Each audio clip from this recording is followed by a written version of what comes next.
সে পুরানো আমলের বই। তো ওইটা তো সাধারণ মানুষ দেখলে বুঝবে না এটা কি।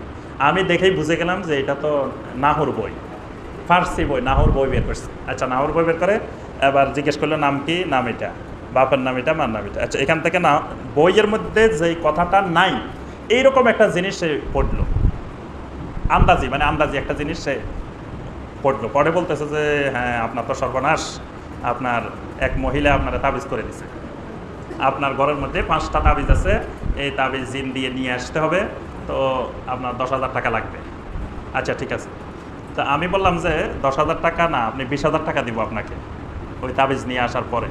তা আগে একটা কাজ করেন, আমি ওই ঘরের মধ্যে আপনি যেখানে বলেন সেখানে একটা জিনিস রাখবো, আপনার জিনকে দিয়ে ওই জিনিসটা নিয়ে আসবেন, আগের দিন নিয়ে আসবেন, পরে তাবিজ তুলিয়া, আজকে নিয়ে আসবেন, কালকে তাবিজ তোলেন। তো আমি রাখবো ঘরের মধ্যে, সকালবেলায় আপনি আমাকে জিনিসটা বুঝাই দিবেন,